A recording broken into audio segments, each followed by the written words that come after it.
Hola, me imagino que ya todos los que estáis viendo este vídeo me conocéis, pero si hay alguien que lo estáis viendo y que aún no me conozca, pues me presento. Soy Juan Antonio Vázquez, el R4 aparato digestivo del Hospital de Poniente, y me estreno con las sesiones virtuales con esta que vamos a tratar, que es la enfermedad inflamatoria crónica intestinal y la infección por Mycobacterium tuberculosis. Realizaremos una serie de preguntas que iremos respondiendo con datos extraídos de la evidencia científica en base a un caso clínico real. Como todos sabemos, la tuberculosis constituye una de las principales causas de mortalidad a nivel global, siendo la enfermedad infecciosa que origina más muertes actualmente al año a nivel de todo el mundo. En España la incidencia de tuberculosis es de menor de 10 casos por 100.000 habitantes al año, situándonos en un área de baja incidencia de tuberculosis. No obstante, nos podemos encontrar ligeras variaciones en cuanto a comunidades autónomas, siendo algo superior la incidencia en las comunidades del norte frente a las del sur del territorio nacional. Para lo que nos viene por delante en la sesión, para conocer bien los términos y comprender bien el desarrollo de las complicaciones y la importancia de determinadas acciones, pues conviene repasar la fisiopatogenia de la infección por Mycobacterium tuberculosis. Sabemos que en la mayoría de los casos, pues la infección es eliminada por nuestro propio sistema inmune mediante la inmunidad innata o adquirida, y que en torno a un tercio de los pacientes pues, van a desarrollar una infección persistente por Mycobacterium tuberculosis. Y en este caso pues, nos vamos a encontrar con dos escenarios diferentes. El primer escenario que nos podemos encontrar es que se desarrolle una enfermedad tuberculosa activa, que esto ocurre en la minoría de los casos, mientras que lo más frecuente, con diferencia, será que se desarrolle una infección tuberculosa latente, en la que el paciente no presenta síntomas, pero tiene ahí esa infección tuberculosa, digamos que latente, que está ahí, que no da la cara, pero que en torno a un 5 o 15% de los casos, a lo largo de su vida, puede producirse una reactivación con un desarrollo de una tuberculosis activa posterior. En esta imagen se observa la evolución de la enfermedad desde que se adquiere la infección hasta que se desarrolla la infección tuberculosa activa, y en la parte de abajo pues podemos ver los principales métodos diagnósticos que se emplean para el diagnóstico de esta infección, así como el cuadro clínico en función de la evolución del tiempo de evolución en el que estemos de la infección. Generalmente pues en infecciones latentes no cursan con síntomas, mientras que sobre todo serán más llamativos como es lógico en la enfermedad tuberculosa activa. Para el diagnóstico, la primera prueba de la que vamos a hablar es el test cutáneo de tuberculina, más conocido como Mantux, y que lo que hace es detectar in vivo una hipersensibilidad celular retardada de las células T de memoria frente al derivado proteínico purificado, que contiene muchas proteínas, digamos, de Mycobacterium tuberculosis.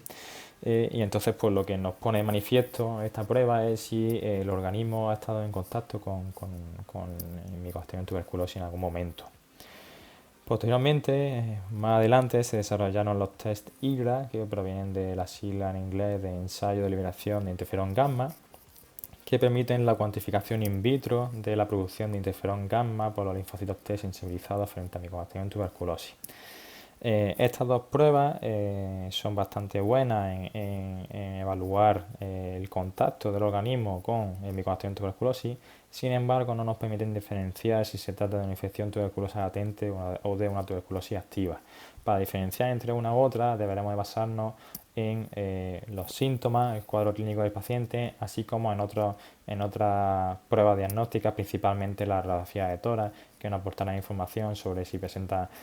signos radiológicos típicos de enfermedad tuberculosa, como pueden ser la cavitación o un patrón miliar en la placa. Centrándonos un poquito ya en lo que nos atañe, pues sabemos que los pacientes con enfermedad inflamatoria crónica intestinal tienen un mayor riesgo de desarrollar una tuberculosis activa, y esto pues, es por varios motivos. El principal de ellos es que estos pacientes pues, muy frecuentemente van a necesitar fármacos inmunosupresores, como puede ser la azatioprina, incluso los corticoides también, que deprimen el sistema inmune y facilitan la aparición de infecciones oportunistas, no solo tuberculosis, sino también otras tantas que todos conocemos. Además, con mucha frecuencia, estos pacientes presentan también cierto grado de desnutrición que contribuye a esa inmunodepresión, con lo cual también pues, se ve agravado este problema. En nuestro medio se estima que en torno a un 94% de los pacientes que desarrollan tuberculosis activa están en tratamiento biológico activo, sobre todo con anti-TNF, aunque también se ha visto que algunos pacientes con otros tratamientos biológicos distintos a anti-TNF también desarrollan tuberculosis activa. Al menos en el caso anti-TNF se postula que este incremento del riesgo se debe a la inhibición de que generan estos fármacos de la formación de granulomas, que es la principal manera que tiene el cuerpo en nuestro sistema inmune de reaccionar, de controlar la infección tuberculosa. Puede producirse tanto una reactivación de una infección tuberculosa latente previa como una preinfección tuberculosa en estos pacientes, con lo cual es fundamental implementar medidas de prevención, ya sea de la reactivación de infección tuberculosa latente con el desarrollo de una enfermedad activa, como de la primoinfección tuberculosa en estos pacientes, limitando los contactos con pacientes sospechosos de tuberculosis y adoptando otras medidas. De tal manera que vamos a presentar nuestro caso clínico. Se trata de un varón de 32 años, fumador de un paquete diario, diagnosticado de enfermedad de Crohn ileal con patrón estinosante y penetrante en 2014, que de hecho debutó con un acceso intraabdominal en dicho año que requirió una resección ileocólica y con una recurrencia posquirúrgica en la colonoscopia de control al año. Así como entre los antecedentes, pues un ingreso reciente en marzo de 2020 por un brote leve moderado con buena respuesta a corticoides orales. Fue operado de apendicitis y de resección ileocólica en el pasado y como tratamiento habitual toma adalimumab 40 miligramos cada 10 días con inicio en noviembre de 2014, azatioprina 50 miligramos 2 comprimidos y medio al día con inicio en julio de 2014 y una ampolla de octavite B12 cada 3 meses. El paciente ingresa a principios de agosto en digestivo por un cuadro de fiebre, pérdida de peso y malestar general en las últimas 3-4 semanas. Y ingresa inicialmente con sospecha de una complicación de su enfermedad de Crohn. En la analítica que presenta a su ingreso, pues vemos que todos los valores se encuentran prácticamente dentro de los valores normales, llamando la atención una LDH elevada. Y la placa de tórax pues tampoco es muy llamativa y se informa inicialmente como sin alteraciones pleuricoparenquimatosas destacables. A finales de agosto el paciente pues presenta un cuadro clínico de fiebre todos los días, de hiporexia, astenia y esto junto un TAC de tórax y abdomen que se solicita para descartar complicaciones derivadas inicialmente que se pensaba de su enfermedad de Crohn, pues pone de manifiesto un patrón miliar pulmonar con aparición de adenopatía mediastínica informándose como una posible tuberculosis. Ante la sospecha elevada de tuberculosis miliar, pues se decide iniciar el tratamiento tuberculostático con 4 fármacos, rifampicina, isoniazida, piracinamida y etambutol. A mediados de septiembre, el paciente en la analítica de control se observa que experimenta una hepatotoxicidad, obligando a la suspensión de tratamiento tuberculostático y azatioprina. Pues aunque los valores de bilirrubina estaban dentro de la normalidad, es verdad que se observa una franca elevación de la GGT y de la fosfatasa alcalina. Pasados unos días, cuando se observa ya que los valores de colestasis van disminuyendo en la analítica, se reinicia la isoniazida, la piracinamida y el etambutol, inicialmente sin complicaciones en la monitorización analítica que se realiza, y se decide reiniciar la rifampicina a mitad de dosis al comienzo de octubre, siendo la última analítica que disponemos del paciente la que presento en pantalla, donde se observa una bilirrubina normal y un evidente descenso tanto de la GGT como de la fosfatasa alcalina. Pasamos ya a la parte de preguntas y respuestas con respecto a nuestro caso clínico. Y la primera de ellas es pues, cuál es el estudio inicial indicado para descartar una infección tuberculosa latente y si este debe realizarse en todos los pacientes. Pues el primer estudio que debemos realizar para descartar una infección tuberculosa latente es el MANTUX, aunque cabe la posibilidad también de que se pueda emplear el IGRA como la primera prueba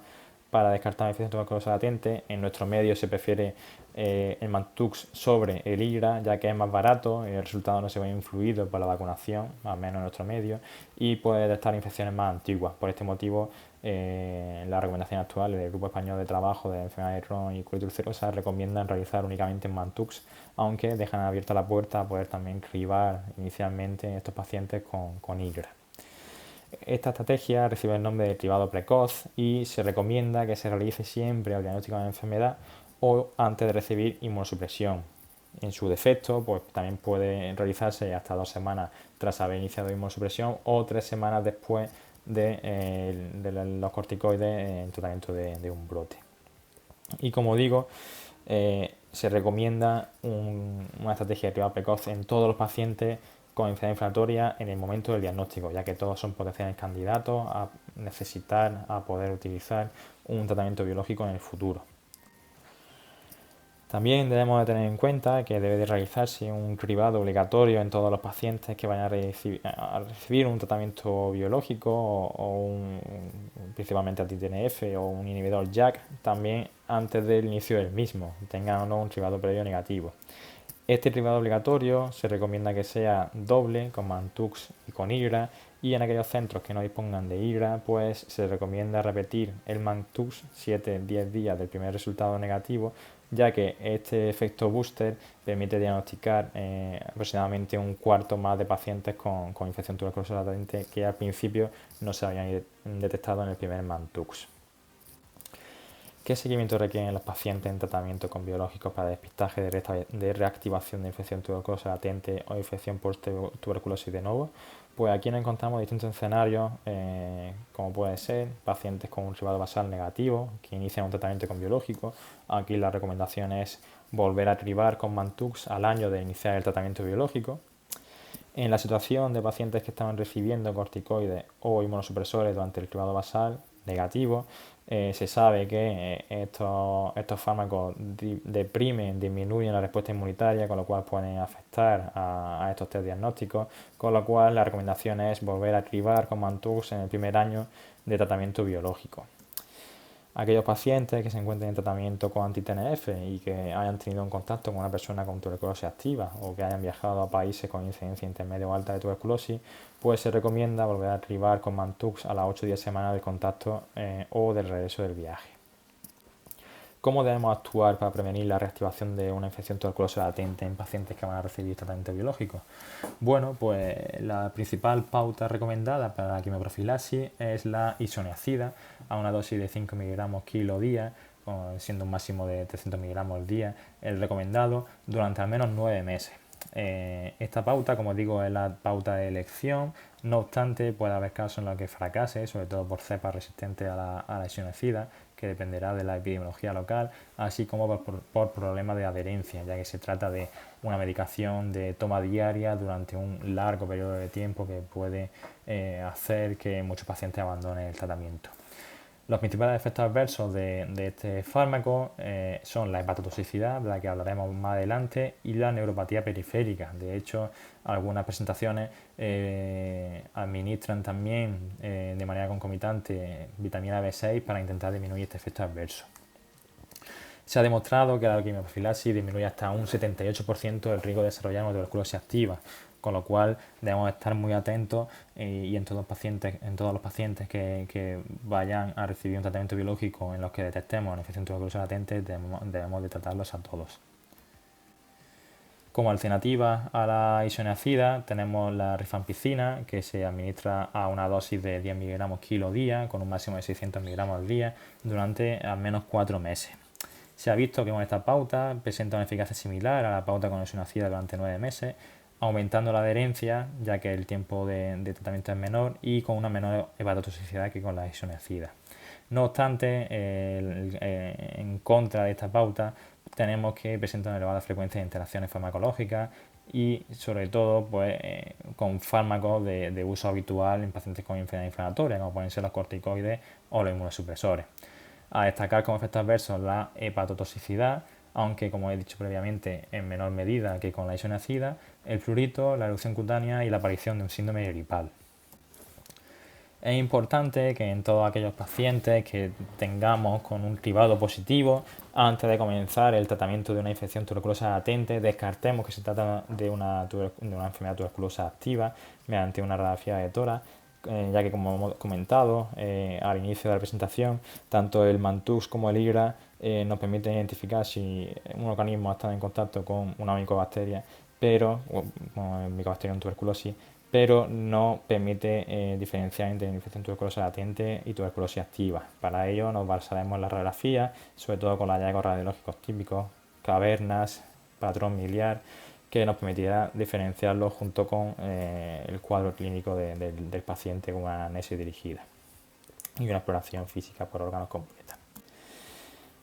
¿Cuándo se inicia el tratamiento biológico en pacientes con quimioprofilaxis de infección tuberculosa latente? Pues realmente no existe una clara evidencia acerca de cuál es el mejor momento para iniciar el tratamiento biológico. Existen varios estudios, entre ellos este que presento, en el que los autores evalúan la seguridad para el tratamiento de infección tuberculosa latente de la quimioprofilaxis de manera conjunta con adalimumab en pacientes con afectaciones reumatológicas. Evaluaron un total de 69 pacientes con infección tuberculosa latente que se encontraban en tratamiento simultáneo con rifampicina e isoniazida como quimioprofilaxis de infección tuberculosa latente, junto con adalimumab, en la que en 3/4 partes de los pacientes recibían una dosis de 40 miligramos cada 4 meses, y observaron que no había reactivación de infección tuberculosa latente durante el seguimiento, que fue de un año en ninguno de los pacientes. No obstante, pues debemos de tener en cuenta que la dosis utilizada de adalimumab en la gran mayoría de pacientes es una dosis que suele ser poco comparable a lo que utilizamos nosotros con pacientes con enfermedad inflamatoria, ya que recibían una dosis de 40 miligramos cada 4 meses. Entonces, pues debemos de poner un poco en cuarentena estos resultados, pues puede ser que esa dosis tan baja en comparación con la que solemos mantener a nuestros pacientes pueda influir en estos resultados. No obstante, pues experiencias como la presentada hacen que se puedan emitir una serie de recomendaciones. Habitualmente, cuando se inicia una quimioprofilaxis con isoniazida o rifampicina, pues hasta ahora en la práctica clínica diaria y lo que recomendaba la sociedad científica era iniciar el tratamiento biológico al menos un mes o 2 meses pasado el inicio de la quimioprofilaxis. Sin embargo, pues en las recomendaciones últimas de 2020 del Grupo Español de Trabajo de Enfermedades Crónicas y ulcerosas, pues se abre la puerta a poder iniciar el tratamiento biológico a las 3 semanas de haber iniciado la quimioprofilaxis. Incluso en caso de gravedad, de ser necesario, proponen que se puede comenzar de manera conjunta a la vez ambos tratamientos, tanto el de la infección tuberculosa latente como el tratamiento biológico, sin observarse en principio un mayor riesgo de infección de enfermedad tuberculosa. ¿Cómo debemos actuar ante un caso de tuberculosis activa en un paciente en tratamiento con inmunosupresores y biológicos? Pues esta tampoco es una respuesta sencilla, no es una pregunta sencilla, porque no existe una clara evidencia sobre el manejo óptimo del tratamiento biológico. Actualmente, pues la mayoría de las sociedades científicas recomiendan que se retire el tratamiento biológico al diagnóstico de la tuberculosis activa y reintroducirlo al finalizar el tratamiento tuberculostático o al menos 2 meses después del inicio del mismo. Como digo, es la recomendación que dan la mayoría de las sociedades científicas. No obstante, hay algunas, como la Sociedad Británica Torácica, que promueve el hecho de que se mantenga el tratamiento biológico junto con el tratamiento de la tuberculosis activa, sin tener que retirarlo. De cara al manejo de los inmunosupresores, pues tampoco existen ahora mismo estudios ni grandes recomendaciones de ningún grupo importante de sociedad científica para el manejo específico de los corticoides y de los inmunosupresores en una tuberculosis activa. Existen algunos estudios como este que presento, en el que se evalúan las complicaciones infecciosas en pacientes que están recibiendo monoterapia con anti-TNF versus terapia con anti-TNF y inmunomoduladores, así como monoterapia con inmunomoduladores, en la que se observa que en esta tabla que presentan los autores de riesgo de infección por micobacterias durante el tratamiento, como es lógico y era de esperar, el tratamiento con anti-TNF, ya sea en monoterapia o asociado a inmunomoduladores o corticoides, aumenta el riesgo de infección por micobacterias, siendo los hallazgos estadísticamente significativos. Sin embargo, se observa que la monoterapia con inmunomoduladores, principalmente azatioprina, no conllevó un mayor riesgo de infección por micobacterias. De resultados como este, pues también se puede extrapolar una serie de un poco de recomendaciones, y es que pues, bueno, pueden usarse los corticoides y los inmunosupresores en la tuberculosis activa. Esto unido con que no existe una contraindicación formal por parte de la Sociedad Europea de Cronicolitis ni del Grupo Español de Trabajo de Enfermedades Crónicas y Ulcerosas, pues hace que en ese vacío, digamos, científico de evidencia que haya, pues no exista ninguna contraindicación y que puedan emplearse estos fármacos en una tuberculosis activa a día de hoy. Es necesario vigilar a los pacientes que inician quimioprofilaxis de infección tuberculosa latente. ¿Cuándo debemos suspender el tratamiento? Bueno, pues como hemos comentado previamente de manera superficial, pues los efectos adversos secundarios del tratamiento de infección tuberculosa latente, sobre todo isoniazida y rifampicina, pues suelen ser leves y autolimitados, principalmente pues neuropatía periférica, erupciones cutáneas, pruritos. No obstante, pues destacar la hepatotoxicidad, ¿no?, que aunque es poco frecuente, en torno a un 4% de los casos, puede llegar a ser grave en un porcentaje muy bajo, pero que debemos de tener en cuenta. Suele ocurrir en los primeros 2 meses de tratamiento y puede cursar como elevación asintomática de las transaminasas, que es lo más frecuente, así como una hepatitis clínicamente significativa mediante la aparición de ictericia e incluso de dolor en hipocondrio derecho. Es necesario suspender el tratamiento si existe un aumento 3 veces por encima del límite superior de la normalidad de las transaminasas junto con síntomas, o un aumento de al menos 5 veces el límite superior de la normalidad de las transaminasas sin síntomas. En cuanto a la vigilancia, se recomienda en todos los pacientes una monitorización clínica de síntomas hepáticos durante el tratamiento, y en un grupo especial de pacientes de mayor riesgo se recomienda una monitorización mensual de perfil hepático, como son en pacientes con enfermedad hepática crónica, con un consumo habitual de alcohol, mayor de 35 años, infección por VIH y en embarazada o en el posparto inmediato. Como digo, en este grupo de pacientes deberemos de realizar un control con analítica, con perfil hepático todos los meses para vigilar esta hepatotoxicidad, no siendo necesario en el resto de pacientes un análisis de sangre mensual, basta con una monitorización clínica. Y ya pues para ir terminando, presento este algoritmo de elaboración propia, extraído en base a recomendaciones de la última actualización de las recomendaciones de manejo de este tipo de pacientes del Grupo Español de Trabajo de Enfermedades Crónicas y Ulcerosas, en el que el cribado de la infección tuberculosa latente distingue un cribado precoz que debe realizarse al diagnóstico de enfermedad con la prueba de Mantoux. Si es positivo, hay que esperar a la indicación de biológico para iniciar la quimioprofilaxis, mientras que si es negativo, pues no estará indicada la quimioprofilaxis. Y un cribado obligatorio siempre antes de iniciar biológico, incluso en aquellos que tengan un cribado negativo si hace más de 12 meses que se hizo la prueba. Este cribado obligatorio siempre con 2 pruebas, Mantoux e IGRA. Si no disponemos de IGRA, con una nueva prueba de cutánea de tuberculina a los 7-10 días, efecto booster. Si ambas pruebas son negativas, se puede iniciar el biológico, debiendo repetir el Mantoux a los 12 meses, y si hay alguno positivo, deberemos de realizar quimioprofilaxis para prevenir una aparición de infección,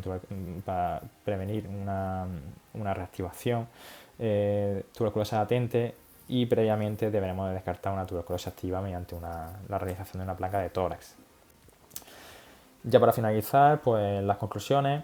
Los pacientes con enfermedad inflamatoria crónica intestinal, especialmente aquellos en tratamiento con anti-TNF, presentan mayor riesgo de reactivación de infección tuberculosa latente y de primera infección tuberculosa que la aprobación general. Debe realizarse cribado de infección tuberculosa latente a todos los pacientes con enfermedad inflamatoria crónica intestinal, ya que todos podrían necesitar tratamiento con biológico en algún momento de la evolución de su enfermedad. Se recomienda realizar cribado precoz con Mantoux a diagnóstico de la enfermedad, preferiblemente, o antes de iniciar tratamiento inmunodepresor. En pacientes con cribado precoz positivo se recomienda retrasar el inicio de la quimioprofilaxis hasta el momento en que se indique el tratamiento biológico. Debe realizarse el cribado obligatorio con Mantoux e IGRA o booster en caso de no parar el IGRA en todos los pacientes sin cribado previo o con un cribado previo negativo. Debe descartarse tuberculosis activa mediante radiografía de tórax en todos los pacientes con cribado positivo. Está indicado el tratamiento de la infección tuberculosa latente en todos los pacientes con cribado positivo. La isoniazida es el fármaco de elección para la quimioprofilaxis, siendo la rifampicina la principal alternativa. La hepatotoxicidad es el principal efecto adverso de estos fármacos, debiendo monitorizarse la función hepática de manera mensual en pacientes con hepatopatía previa, mayor de 35 años, infección por VIH, consumo anólico habitual, embarazada y por parto inmediato. Se recomienda retrasar el inicio del tratamiento biológico al menos 3 semanas tras el inicio de la quimioprofilaxis, aunque en situaciones de gravedad podrían iniciarse de manera conjunta. Durante el tratamiento con biológicos debe vigilarse la infección tuberculosa, recomendándose el cribado con Mantux a 12 meses. Debe realizarse el cribado con Mantux en aquellos pacientes en tratamiento con anti-TNF que hayan tenido contacto con una persona bacilífera o hayan viajado a países con incidencia intermedia o alta de tuberculosis a las 8 o 10 semanas de contacto o de regreso del viaje. Y con esto pues terminamos la sesión. Daros las gracias por vuestra atención y por el tiempo que habéis dedicado. Y con esta foto pues simplemente destacar el valor de la prevención, no solo en esta situación que tenemos ahora de coronavirus, sino también como ejemplo de la importancia de la prevención que podemos desarrollar sobre pacientes con enfermedad inflamatoria crónica intestinal e infección tuberculosa latente. Pues nada más, muchas gracias.